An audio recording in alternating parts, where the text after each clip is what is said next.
the beginning of an unexpected journey. In a time of turmoil and uncertainty, when the mighty army of Babylon, under the leadership of King Nebuchadnezzar, invaded Jerusalem, the lives of many were turned upside down. Amidst the chaos, young men of royal and noble lineage, endowed with beauty and intelligence, were taken captive to serve in the king's palace. Among them was Daniel, a young Hebrew whose name meant, "God is my judge."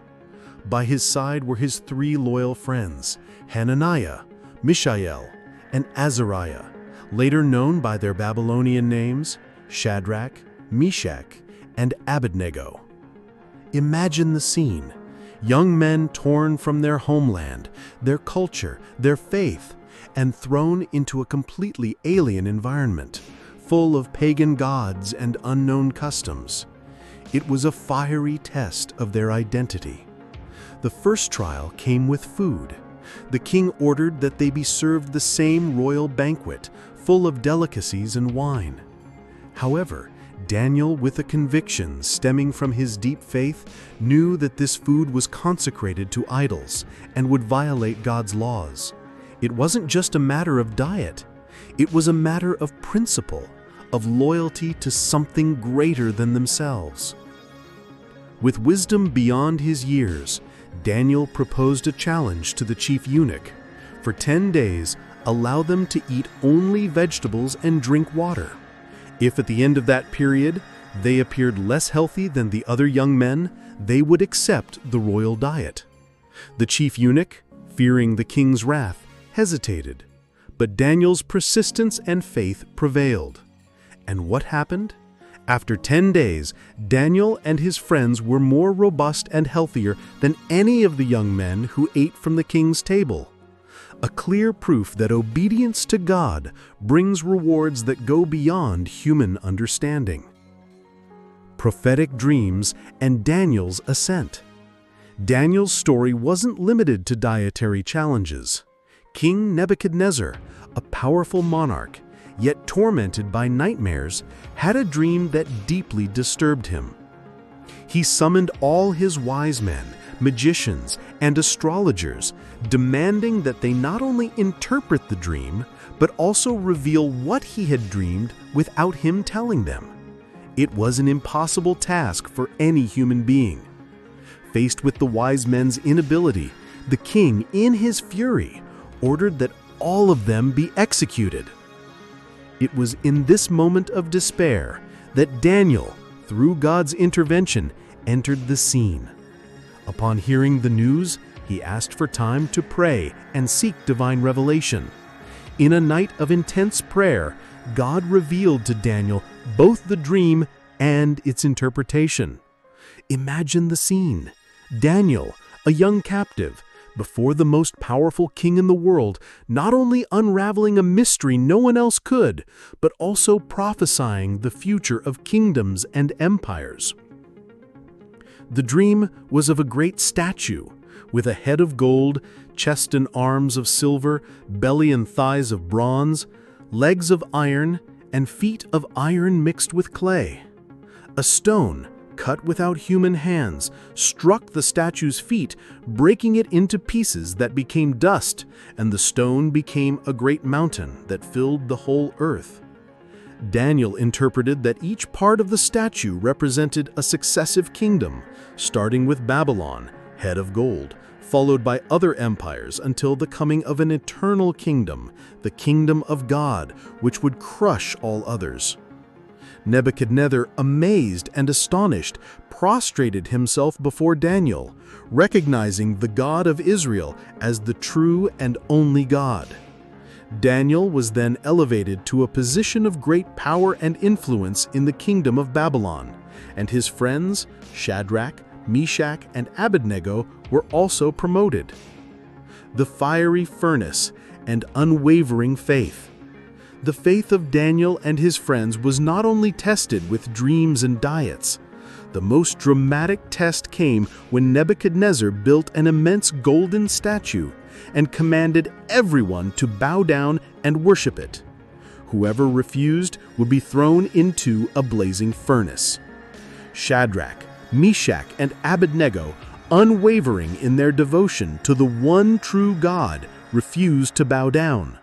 The news reached the king's ears, who, furious, summoned them. In a moment of palpable tension, the king gave them one last chance. The response of the three friends is one of the most powerful testimonies of faith in the entire Bible. "O Nebuchadnezzar, we do not need to defend ourselves before you in this matter. If we are thrown into the blazing furnace, the God we serve is able to deliver us from it, and he will deliver us from your majesty's hand. But even if he does not, we want you to know, your majesty, that we will not serve your gods or worship the image of gold you have set up."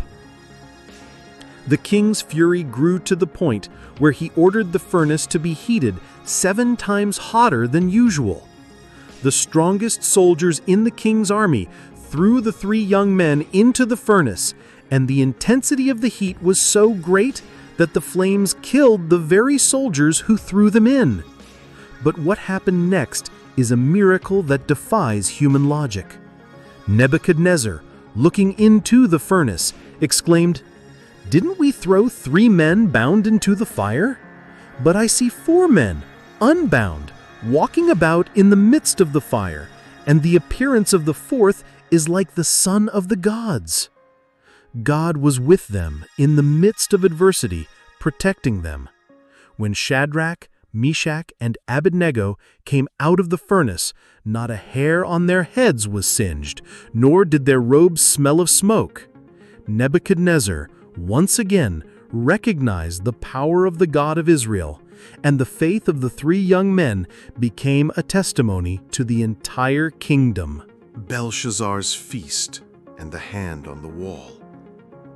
Years passed, and the Babylonian Empire, once so glorious under Nebuchadnezzar, began to decline. Belshazzar, his successor, an arrogant and impious king, gave a great banquet, and in an act of profanation ordered that the sacred vessels his predecessor had taken from the temple in Jerusalem be brought forth. With these sacred vessels, he and his guests drank wine and praised their pagan gods. Suddenly, the joy and revelry were interrupted by a supernatural phenomenon. Fingers of a human hand appeared and began to write on the palace wall. Terror seized Belshazzar and all who were present. He summoned his wise men, but no one could interpret the mysterious writing. The queen mother, remembering Daniel's wisdom, which had been neglected during Belshazzar's reign, suggested that he be called.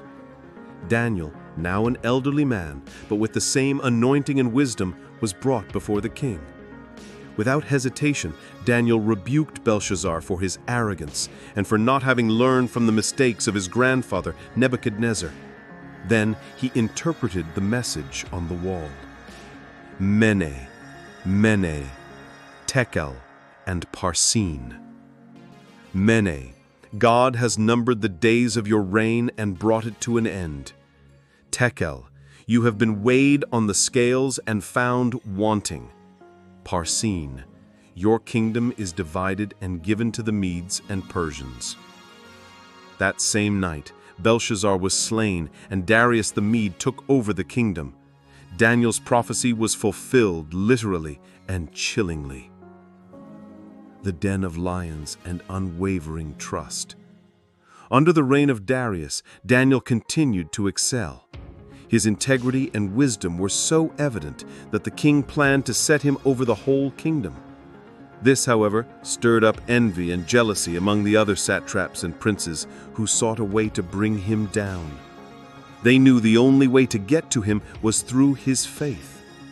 They conspired to convince the king to issue a decree forbidding anyone from making petitions to any god or man except to the king for 30 days. Whoever disobeyed would be thrown into the den of lions. Darius, unaware of the trap, signed the decree.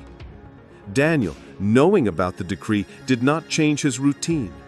3 times a day, he knelt in his room with the windows open towards Jerusalem and prayed to his God exactly as he had always done. the conspirators caught him and reported him to the king. Darius was deeply distressed, for he loved Daniel and tried to find a way to save him. But the law of the Medes and Persians could not be altered. With a heavy heart, Darius ordered Daniel to be thrown into the den of lions. But as he did so, he uttered a phrase that echoes to this day. "May your God, whom you serve continually, rescue you." Daniel was thrown into the den, and a stone was rolled over the entrance, sealed with the king's signet ring and those of his nobles, so that no one could interfere. The king spent the night fasting, without entertainment, and could not sleep. At dawn, Darius rushed to the den, and with an anguished voice called out, "Daniel, servant of the living God, has your God, whom you serve continually, been able to rescue you from the lions?" And Daniel's reply, coming from the depths of the den, must have been like music to the king's ears. "O king, live forever. My God sent his angel, and he shut the mouths of the lions. They have not harmed me, because I was found innocent in his sight. Nor have I ever done any wrong before you, O king." Once again, God had acted supernaturally, demonstrating his power and faithfulness to those who honor him. Daniel was pulled out of the den unharmed, while his accusers, by the king's command, were thrown in and devoured by the lions before they even reached the bottom. Daniel's legacy: faith, integrity, and prophecy. The story of Daniel is a beacon of hope amidst life's storms. He teaches us that faith is not just a belief, it is a way of life, an unwavering trust in God, even when everything around us seems to crumble. Daniel maintained his integrity amidst corruption, his devotion amidst idolatry, and his courage in the face of death. But Daniel's story goes beyond his own life. The book bearing his name is full of prophetic visions that reveal God's plan for humanity, from ancient empires to the present day and the future. Daniel's prophecies give us a glimpse of God's sovereign control over history, assuring us that, regardless of the chaos and uncertainties we may face, He is in control. Daniel's life challenges us to ask, what is our fiery furnace? What are our lions? Where is our faith when we are tested? The story of Daniel is not just a tale from the past. It is an invitation to live a life of unwavering faith, courage, and devotion in any circumstance. If this story touched your heart, if you felt inspired by Daniel's unwavering faith, please like and share this video with your friends and family. And don't forget to subscribe to the channel for more transformative stories. Which part of Daniel's story impacted you the most? Share in the comments.